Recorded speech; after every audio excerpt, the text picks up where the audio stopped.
Welcome to ABC matric. मैं हूँ पिंटू सिंह। तो दोस्तों, आज हम लोग द्विघात समीकरण का इंट्रोडक्शन क्लास करने वाले हैं, जो कि एनसीईआरटी बुक में अध्याय 4 में आता है। आइए दोस्तों, इसके बारे में हम लोग अच्छे तरीके से जानते हैं और इस पे जो है हम लोग सवाल बनाएंगे। द्विघात समीकरण को दोस्तों इंग्लिश में बोलते हैं QUADRATIC, quadratic equation. Quadratic equation, इसको हम इंग्लिश में क्वाड्रेटिक इक्वेशन दोस्तों बोलते हैं। अब इसका जो परिभाषा होगा वो क्या होगा, तो वैसा बहुपद जिसका अधिकतम घात 2 हो, वैसा बहुपद जिसका अधिकतम घात 2 हो वो द्विघात समीकरण कहलाएगा। जैसे आइए यहाँ पे हम लिखते हैं, वैसा बहुपद जिसका अधिकतम घात 2 द्विघात समीकरण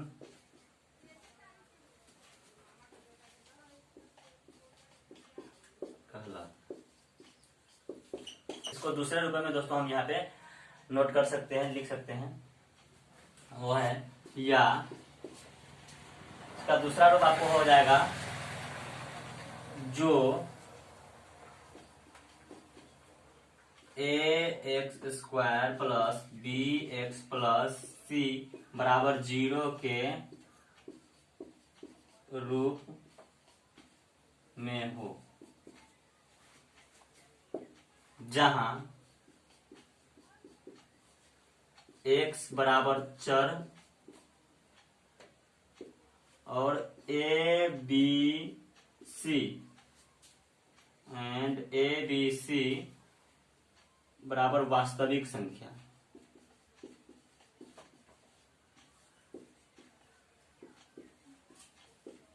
तथा a बराबर नहीं होगा 0 के, तब ये द्विघात समीकरण कहलाएगा। तथा जो ax² plus bx plus c बराबर 0 के रूप में हो, जहां x बराबर चर एंड a b c बराबर वास्तविक संख्या तथा a बराबर नहीं होगा 0 के, तो द्विघात समीकरण हो जाएगा। तो वो जो समीकरण होगा वो आपको द्विघात समीकरण कहलाएगा। जैसे एग्जाम्पल में दोस्तों आते हैं, मान लेते हैं कि दिया 2x² प्लस 4x माइनस 2 बराबर 0। तो यहाँ पे आप दोस्तों देख सकते हैं कि ये भी एक वास्तविक संख्या है और 4 भी एक वास्तविक संख्या है और माइनस 2 भी एक वास्तविक संख्या है। तो आपको यहाँ पे, और देखिए यहाँ पे a के जगह पे जो है आपको 2 दिया है, 0 के बराबर नहीं है, तो यह एक द्विघात समीकरण है। लिखेंगे चूंकि उपर्युक्त समीकरण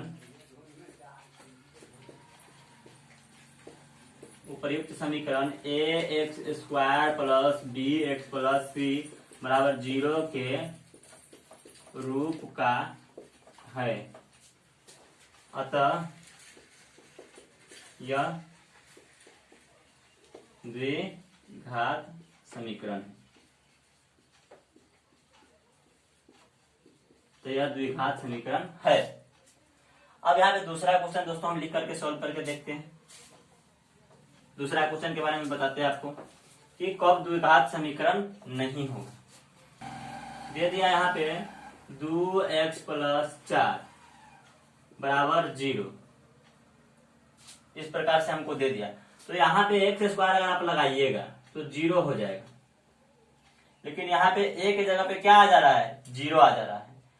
जैसे ही यहाँ पे आपको 0 आया तो यहाँ पे लिखा कि a बराबर 0 के नहीं होना चाहिए। अगर 0 के बराबर हुआ तो यह द्विघात समीकरण नहीं है। तो लिखेंगे क्योंकि यहाँ पर a बराबर आपको 0 है, इसीलिए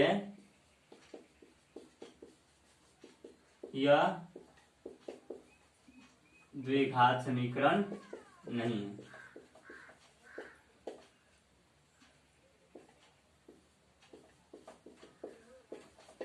इस प्रकार से। अब एक क्वेश्चन हमको दे रहा है दोस्तों, उसको हम लोग सॉल्व करके देखते हैं।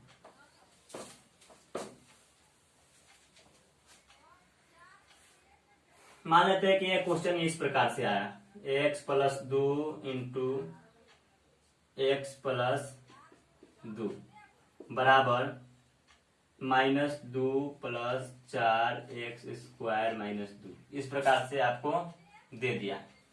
अब इसको दोस्तों हम लोग हल करते हैं कि द्विघात समीकरण में है कि नहीं। इस प्रकार से दे दिया तो देखिए दोस्तों ये दोनों बराबर हैं आप, तो इसको हम लिख सकते हैं x प्लस 2 के होल स्क्वायर बराबर, यहाँ पे या लिख देते दोस्तों, बराबर आपको हो जाएगा -2, यहाँ पे भी है -2 यहाँ पे है, दोनों को जोड़ने के बाद दोस्तों 4 हो जाएगा माइनस में, और ये 4x² प्लस में तो 4x² लिख देंगे। अब यहाँ पे इसका हम जो है सूत्र लगाएंगे दोस्तों, तो हो जाएगा x² plus 2² plus 2 into x into 2, सूत्र लगाए इसका बराबर आपको -4 और प्लस 4x² हो गया। x² का तो x² यहाँ पे रह जाएगा, यहाँ पे 2 का स्क्वायर आपको 4 हो जाएगा और प्लस 2 दूना 4x हो जाएगा बराबर आपको -4 और प्लस 4x² हो जाएगा, इस प्रकार से। ये x² का x² ही रह जाएगा दोस्तों, प्लस 4 और प्लस 4x बराबर, यहाँ पे -4 जो है बराबर नहीं लिखते, इसको हम ट्रांसफर करके इधर ले आते हैं, तो इधर आएगा तो प्लस में 4 हो जाएगा और ये माइनस में 4x² हो जाएगा बराबर आपको 0 बच जाएगा, इस प्रकार से। यहाँ पे x² प्लस में है और 4x², यहाँ पे 4x² माइनस में है, तो घट करके दोस्तों -3x² हो जाएगा, और यहाँ पे 4x प्लस में तो 4x, यहाँ पे 4x का 4x ही रह जाएगा, ये 4 और ये 4 प्लस में तो दोनों जुट करके यहाँ पे 8 हो जाएगा बराबर आपको यहाँ पे 0 है, इस प्रकार से है। तो देखिए दोस्तों यहाँ पे a के जगह पे आपको -3 आ रहा है, b के जगह पे 4 आ रहा है और c के जगह पे 8 आ रहा है। -3 भी वास्तविक संख्या है, 4 भी वास्तविक संख्या है और 8 भी वास्तविक संख्या है।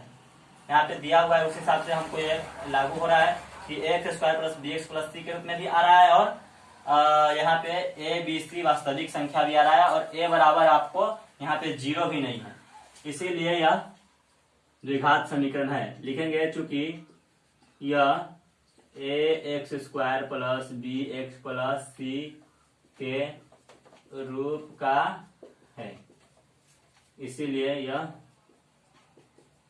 द्विघात समीकरण है।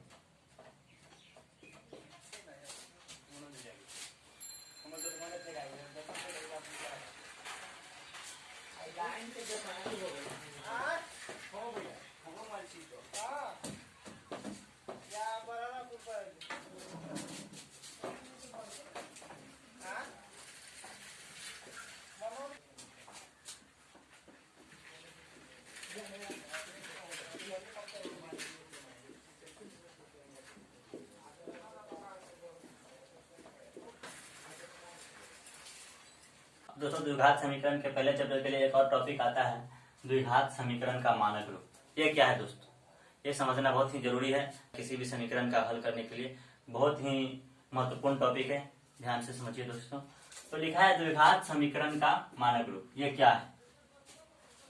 तो जब किसी भी द्विघात समीकरण को घात के घटते क्रम में यानी पावर के डिक्रीजिंग ऑर्डर में लिखा जाए तो द्विघात समीकरण का मानक रूप कहलाता है।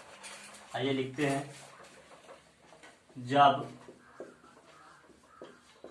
किसी भी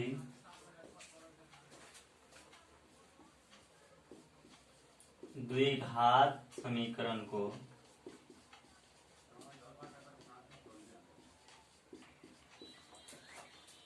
घात के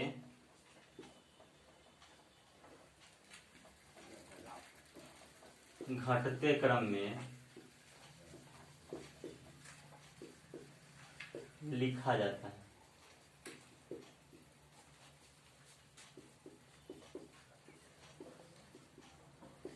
दोस्तों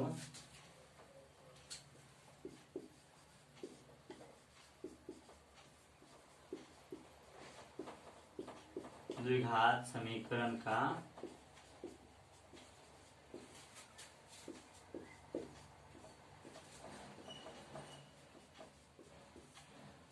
मानक रूप कहलाता है। जैसे आइए समझते हैं क्या है। मान लेते हैं कि हमको एक द्विघात समीकरण दे दिया, एक्स स्क्वायर प्लस 2 प्लस 5 बराबर 0। मान लेते हैं कि द्विघात समीकरण हमको दे दिया x square plus 2 plus 5x बराबर 0, लेकिन ये पावर के डिक्रीजिंग ऑर्डर में नहीं है, यानी घात के घटते क्रम में आपको यहाँ पे नहीं है। यहाँ पे पावर 2 है, यहाँ पे पावर 1 है और पावर यहाँ पे 0 है चर मान का। तो यहाँ पे ये मानक रूप में नहीं है। इसको मानक रूप में हम लिखेंगे